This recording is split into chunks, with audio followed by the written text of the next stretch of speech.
Well, NewsNation is staying on top of the situation at our southern border. The humanitarian crisis is increasing. The bodies of migrants found floating in the Rio Grande. And since last October, a record number of migrants found dead in the Del Rio sector, more than 200 people. And you have to understand the context. For comparison, there has never been more than 50 migrants found dead in a single year from 1998 all the way to 2020. This year, though, more than 200 found dead alone. This weekend, Arizona is continuing to fill gaps in its wall with shipping containers without federal permission. We spoke to the mayor of Yuma and his border wall and the crisis along the southern border. They sit on top of the levee for the river, and just being on top of the levee puts them in the best position. It's well compacted. It's above any sort of flow line. So this is definitely the right place to put it.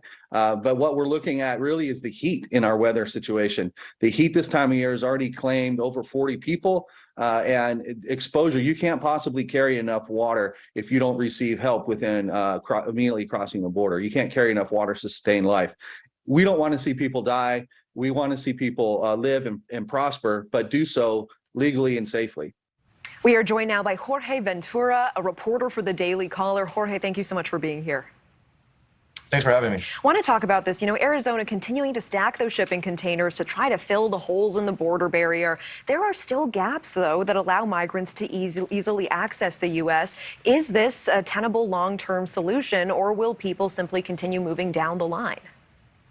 Yeah, I don't think this is going to be a long-term solution, especially because once the migrants already reach the shipping containers, they're technically already in the U.S., so the Border Patrol would have to apprehend them. What also makes Yuma really unique from the other Border Patrol sectors is that they have migrants from all over the world that cross through Yuma, over 100 countries. It's been nicknamed the long-distance migrant. So you're going to be speaking to migrants from Cuba, even from Europe, South America, all over. And it's been one of those overwhelmed sectors. The heat is so brutal. Usually when we're reporting in Yuma, you'll start to see hundreds of migrants start to come in around 2 in the morning, and they'll usually cross up to 6 in the morning because of the heat. But I don't think this will be a long-term solution moving forward. I want to also touch on fentanyl. We know it's touching every single community in America, the leading cause of death for Americans 18 to 45 years old. And fentanyl seizures are up 200% along the southern border right now. We know some of it looks like candy. In your reporting, what have you been seeing that may surprise Americans who are hundreds or thousands of miles away? I think what's really surprising Americans is they look at fentanyl and they think it's just a border issue. It's just a Texas or Arizona or California problem, but it's really all over the country. I mean, the state that's most impacted right now is Ohio. We're seeing this kind of new wave of fentanyl. It's called the rainbow fentanyl. So it's in these bright colors meant to really lure young teens and children. And right now, the app that's being used to purchase this fentanyl that young teens are using is Snapchat. They're in communications with drug dealers on Snapchat. The messages also disappear after they were reviewed. So teens are buying all types of drugs, which, well, they think that are ecstasy, or they think they're taking a Percocet, or they think they're taking a Vicodin, and it ends up being a fentanyl-laced pill.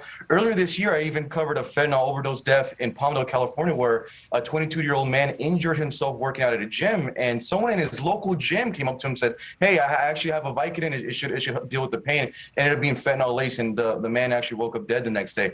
So it's impacting all over, not just the border states. That's so frightening. And I want to clarify, I said hundreds or thousands of miles away. But I do want to say we've seen the cartel violence across the border in Tijuana escalate in recent weeks as well. What kind of danger does this pose to people who are trying to cross and to Americans who are living just across the border? Yeah, for the migrants, this makes it even a worse situation because they're already basically put in the hands of these cartels and human smugglers. So now you have the violence on top of that.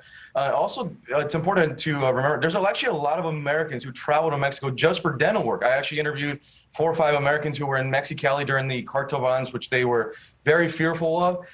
According to some of the sources I'm speaking to right now in Tijuana, they're hoping that things calm down this next week or two, but they do have their National Guard already in place for anything. But it just kind of continues to show kind of the mess that the border continues, whether it's the drugs, whether it's the human smuggling, now the cartel violence. It's really gotten out of control lately. Jorge Ventura, certainly appreciate your insights and time. Thank you for joining us.